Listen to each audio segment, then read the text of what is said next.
Hello friends, welcome to this video. Recently, FATF keeps Pakistan in its grey list and also warned Pakistan of the consequences if it does not demonstrate action against the terrorist organizations. Last year, in Feb 2018, Pakistan was kept in the watch list by FATF, and in June 2018, Pakistan was placed in the grey list of FATF. So it becomes very important for all of us to know the Financial Action Task Force is an intergovernmental body established in the year 1989 for combating money laundering. The objective of the FATF are to set standards and promote effective implementations of legal, regulatory, and operational measures for combating money laundering, terrorism financing, and other related threats to the integrity of international financial system.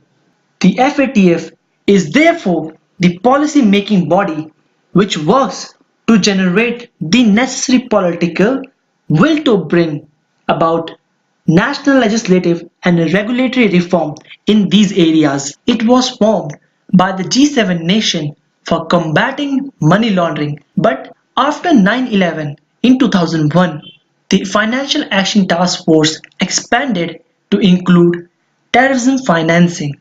Paris is the headquarters of FATF and the current president is Marshall Billingsley. He is from the United States of America. There are two official languages of this group, English and French. In 2010, India became the member of this group and Pakistan is not a member of this group. Currently, there are 38 members in this group, 36 countries and two organizations which are European Commission and Persian Gulf Cooperation Council. From the map, we can understand the number of countries which are member of FATF. Now let's understand why Pakistan was placed in the grey list by FATF. In the year 2018, a 9-member team of FATF visited Pakistan. For 12 days, they investigated and found that Pakistan has done nothing to curb the anti-terror financing. Therefore, it was placed under FATF's grey list. FATF has two lists, grey and black list. Currently, two countries are there in the black list, Iran and North Korea. This is not the first time that Pakistan has been placed in FATF's grey list. From 2012 to 2015, it was in the grey list. But the situation has not changed because at that time Pakistan's economy was not fragile as compared to 2018 or 19. Pakistan's foreign reserve has declined tremendously. They ask Pakistan to demonstrate actions against the designated terrorist organizations and their members. FATF in their meeting condemned the attack on the Indian security personnel. Pakistan, they have not implemented the financial sanctions against the terrorists banned under the United Nations Security Council Resolution 1267 and 1373.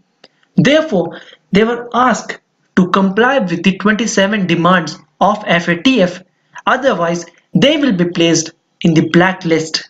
In order to get out of the grey list, Pakistan banned Jamaatul Dawa and Falah-e-Insaniyat.